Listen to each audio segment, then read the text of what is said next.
tassa bhagavato arahato samma sambuddhassa. Namo tassa bhagavato arahato samma sambuddhassa. Namo tassa bhagavato arahato samma sambuddhassa. Buddhaṃ dhammāṃ saṅghaṃ namasāmi.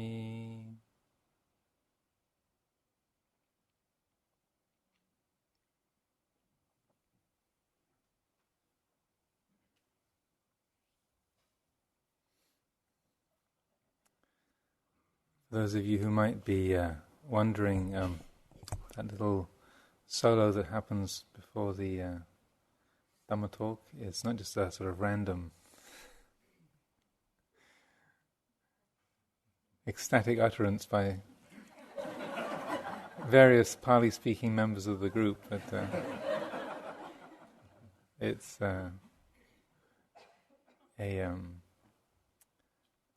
part of Buddhist custom is that the teachings are only ever given on request, so that we have strict rules about not proselytizing. We can't go and knock on people's doors or go up to people on the street and tell them how wonderful Buddhism is.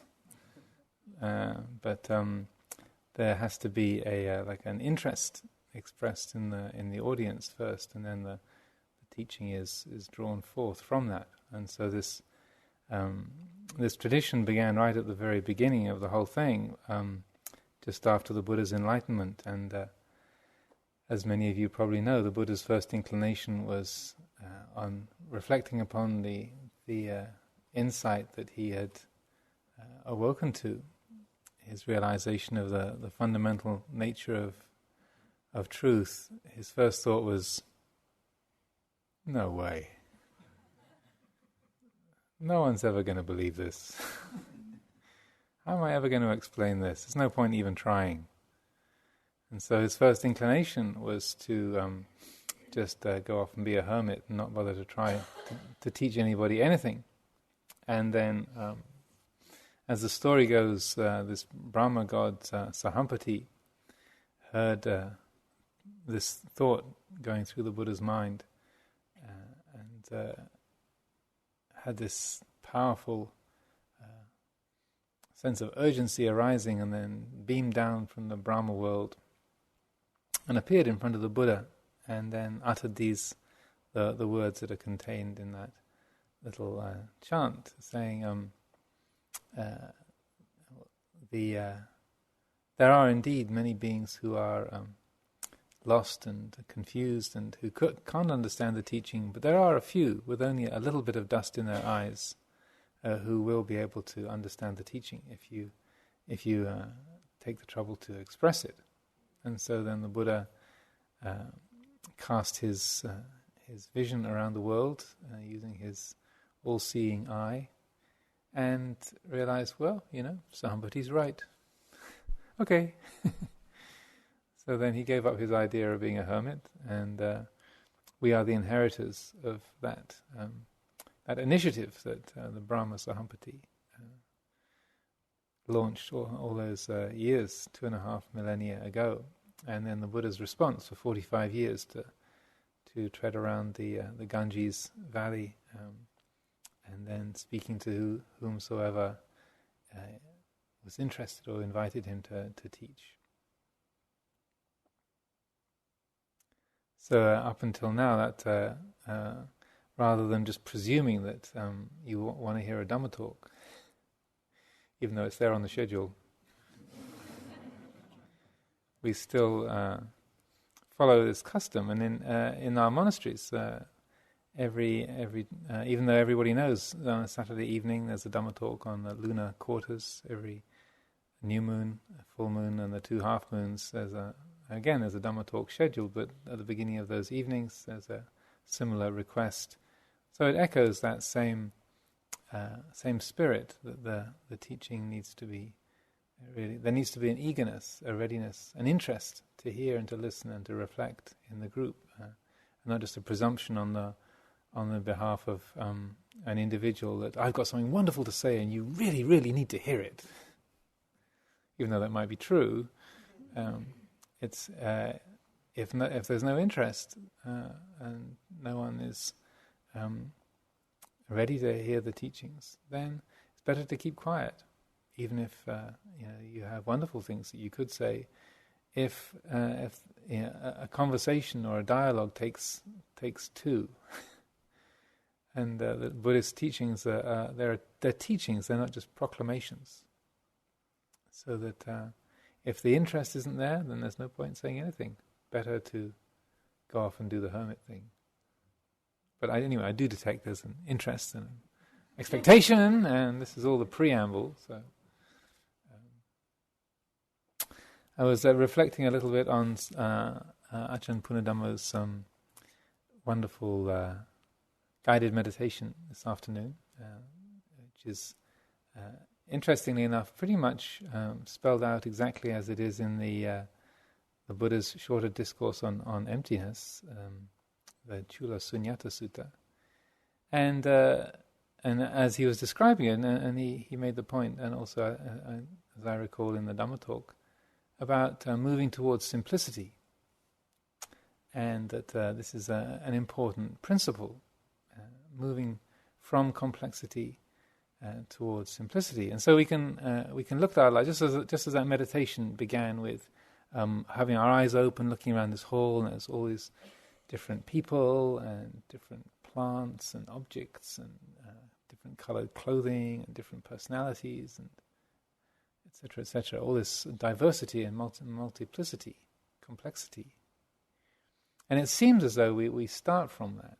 We start from this place of complexity. And when we look at our lives, we think we've got so many things going on, and there's our job and our family, and then our past and our future and our plans and our ideas and our hopes and our regrets and our fears and our nostalgia and all of the things that we have got qualified for and want to get qualified for, and the webs of relationship in our Dharma community and our work world and our family life, and then there's the political realm and social concerns and the environment and global warming. England is just about to complete its warmest April since they started keeping records in the 17th century.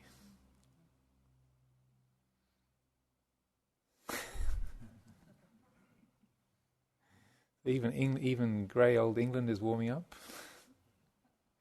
So there are many, many things to be concerned about, things going on. We seem to have lives of such incredible complexity and so many things happening, so many demands on our time. And so probably a reason why many, many people who've come to this retreat, even just hearing me talking about this, you can feel like, oh, I was trying to forget all of that, leave it all behind, because we feel a sense of pressure, being pressurized by life.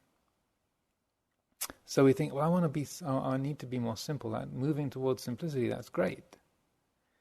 But what the Buddha's teachings also point to very helpfully and maybe curiously is that actually we started out with simplicity.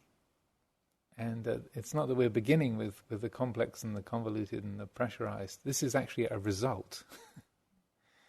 This is an effect. And so that then it's interesting and useful to reflect, well, if this is an effect, what caused this? How did I get to this feeling of being me pressurized by the world, me under so much stress, or me with so many demands on my time and my life and so many things I have to think about and take care of and be responsible for and concern myself with. Well, one of the finest and most useful meditation teachings that is contained in the Pali scriptures, the Theravada Buddhist teachings, is a discourse in the middle length teachings, the Majjhima Nikaya, and it's called the Madhu Pindika Sutta, or the variously translated as the honey ball or the sweet morsel. Sounds interesting already, doesn't it? Notice what not eating in the evening does for your food references suddenly. Food? What? What? Food? Suddenly we wake up. Not that anyone was drifting off. So the Madhu Pindika Sutta, and it gathers that name because it was Ananda, at the end of the discourse, Ananda says, "This is incredible, this is amazing, this is a wonderful teaching, this is like a ball of nectar, this is like a sweet morsel, this is like a kind of beautiful pearl of honey. What should we call this discourse, O Lord?" He said, "Call it the sweet morsel." Madhu is honey, and Pindika means like a ball or a lump. Like when we go on alms round, that's pinda bata. The bata is the bowl, and the pinda is the lump of food. So pinda bata, the lump in the bowl. So Madhu Pindika is the little ball of honey, or the lump of honey. You could also call it honey lump, the honey lump sutta. So what makes it so sweet? What makes this particularly delectable, this teaching?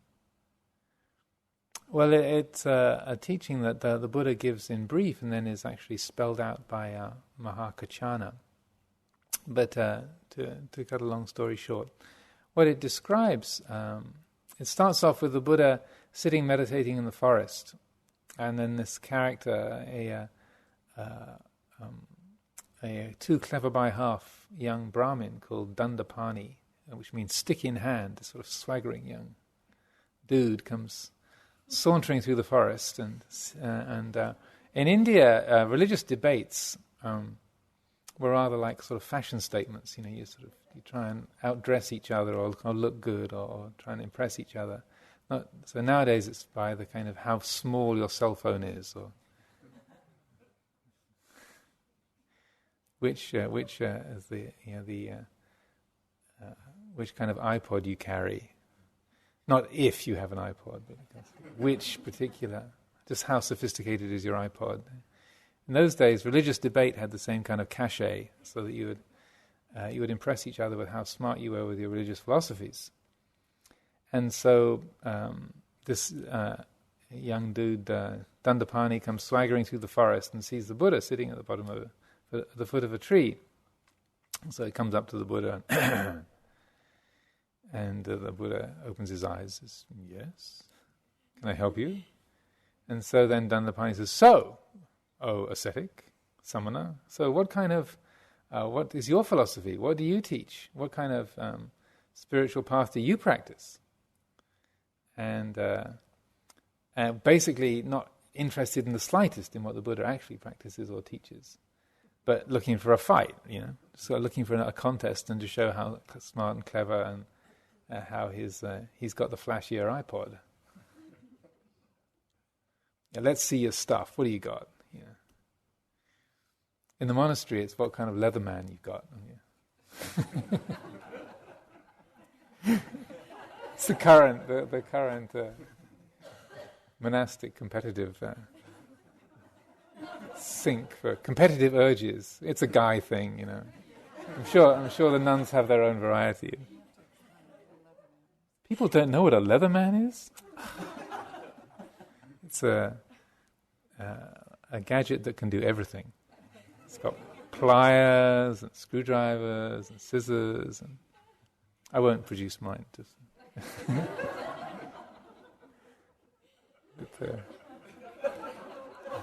Anyway, going back to the story. So Dandapani says, "So what do you teach? What's your philosophy? What is it that you proclaim? What kind of teaching do you proclaim?" And the Buddha basically says, "I teach such a path of practice that avows non-contention with all things. Not to contend against anyone or anything." So then it said, Dandapani, with that opening line, then murmured and muttered, puckered his brow into 3 furrows, and stomped off with nothing further to say, waving a stick. So the Buddha, simply with that reflection, I teach non-contention.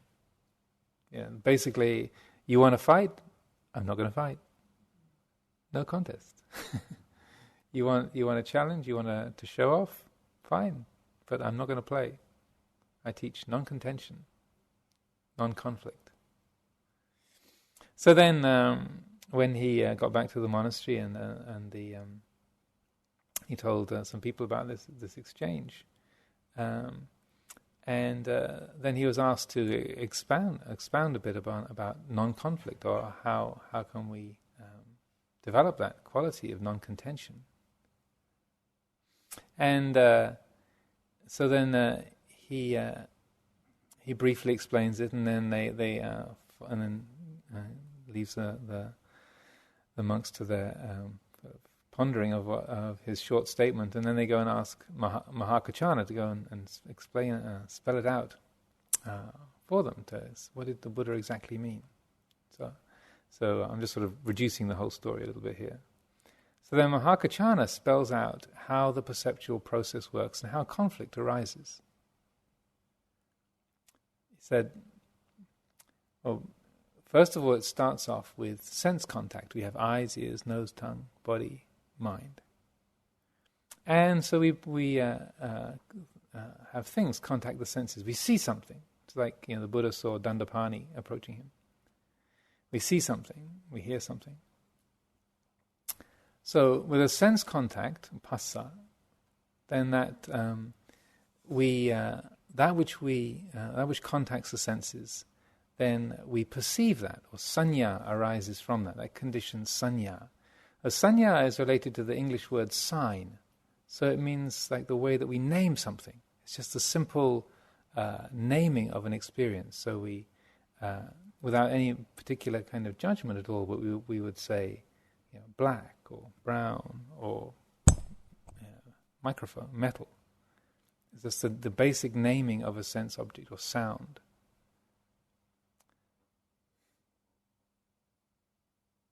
So there's a contact and an initial kind of impression. Oh, there's something going on there. The attention is drawn to it. We feel the presence of something as being pleasant or painful or neutral, and we name it. This is black, it's kind of neutral object. Sound, vocal object. So as going from contact, then feeling, then naming, sanya, and then vitaka, or the thinking mind then steps in and then says, that's a bell, that's a Japanese bell, or this is I'm hearing the sound of a Dhamma talk. So it's the what we name, then we create a conceptual thought, a conceptual map, and then we in that conceptualizing, in the vitaka, then we place that experience in our sort of general range of memory and ideas. So far it's all pretty simple. Contact, feeling, naming, thinking. So then the thinking can be tied up with oh, that's beautiful, or I don't like that, or that's interesting, or what does that mean?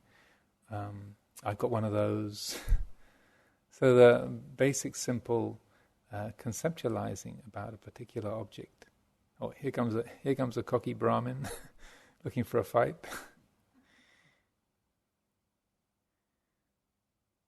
Then what we think about, what arises in the thinking mind, then gives rise to what is called papancha. And there's no perfect single English word for papancha.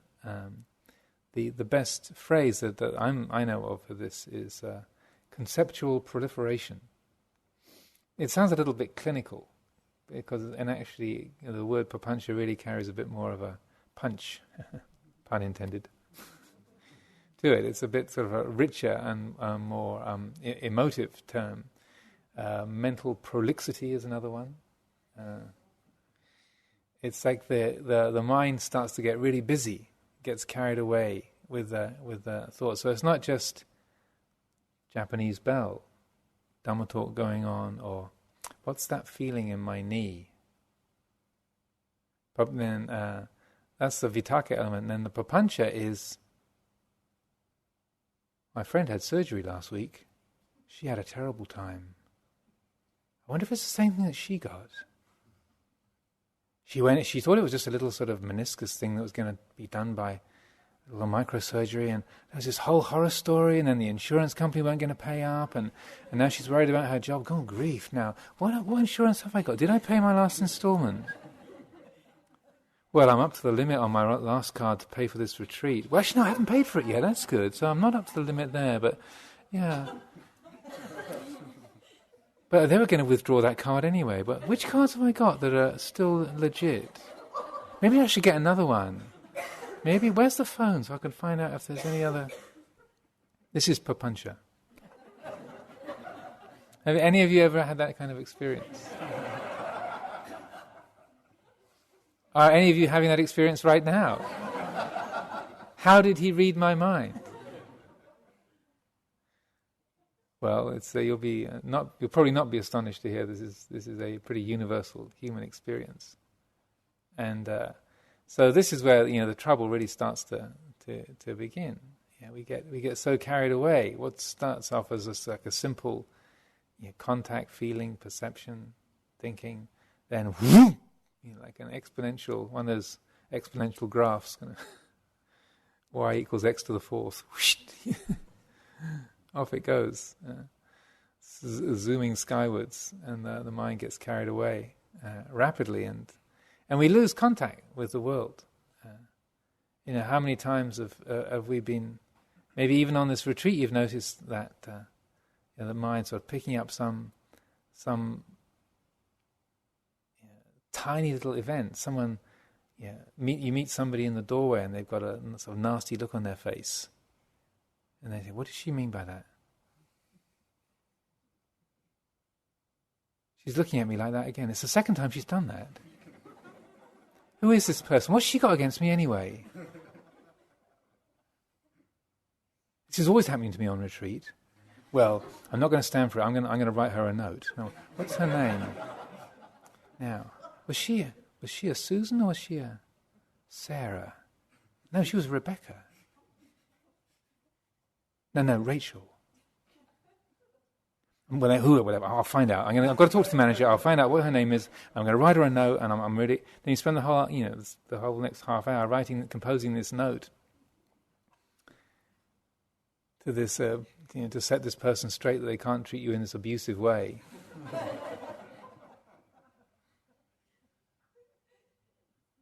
Yeah, and then at the end of the next sitting, you notice that they're striding with the same urgency as they were, with that same look on their face when you met them in the doorway. But you realise they're actually on their way to the bathroom, and they weren't. It was nothing to do with you at all. It was just some kind of bathroom emergency, and you weren't in the plot at all, apart from somebody who happened to be in the doorway while there was a got to get to the bathroom moment. It was all just imagined. The whole mind just creates these stories and gets lost in them. Now you might think this is a modern problem. You say, "Wow, this is it's because of such busy lives and having we're so distractible, and we got so many kind of stimuli in this, and we are sort of multitasking and multi-stimulated all the time. You can't even just watch a TV now. You've got like TV with several different selections going at the same time, and you've got the iPod going and a cell phone here, and it's just it's so much happening all at once. And actually, on my way here to Massachusetts, as I was passing through San Francisco, as a sort of recent example of multitasking, there was a guy circling at a busy intersection in the Mission District on a bicycle, on a cell phone, and he had his shirt. He was wearing his shirt as a hat, and he had his shirt down over one eye, so he could only see through one eye. And so, I'm not kidding. He was circling on a push bike in the middle of a four-way intersection in the Mission District, 24th and Mission. Big intersection. He could only see through one eye, chatting away on his cell phone. Happy as can be. So it's the multitasking generation problem. I mean, why should we even think about doing that? We should do one thing at a time. Back in the time of the Buddha, it was all different. They never had these problems then. That's a cue for a story. So, as one of the illustrations of this out of the scriptures is the story of a novice, a teenage novice, and his uncle was an elder monk, and so the novice in those days before electric fans, then it was one of the jobs that the novice had was when the weather was hot or if there was lots of mosquitoes about, then say Ajahn Puna was a novice and I'm giving the Dhamma talk. His job would be to hold the fan, and so I'm giving the Dhamma talk, and he's fanning away, keeping the mosquitoes off. Or keeping the teacher. You can stop now. Keeping the teacher cool, while because you haven't, just to help the elder, not get too hot, and to be a kind assistance. So that was the novice's job. So anyway, this novice was fanning his uncle while his uncle was giving a Dhamma talk, and so the story describes how the novice is fanning away, and the uncle's Dhamma talk is kind of a slow, not incredibly gripping Dhamma teaching. It's the sort of thing he's heard because he's been around his uncle for quite a few years, so he's heard it all before. So he starts to drift off as he's fanning away. He's thinking, well, I've been a novice now for must be 4 or 5 years. I started when I was about 13, so I'm 18 now, 19, and I think I've been here long enough. And the monastic life really isn't for me. So maybe I'll just kind of hang in till the end of the rains retreat, the end of the 3 months, and then I'll kind of cash in my chips and go back to the village. And that's a decent length of time, and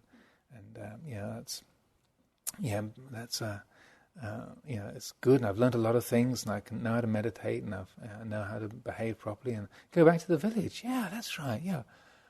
Well, that'd be nice, yeah. Actually, I'm really looking forward to that now, and yeah. Or there was that girl they were trying to get me engaged to before I came here, right? I mean, we were very young then, but yeah, well, she'd be 18 now. Wow, yeah.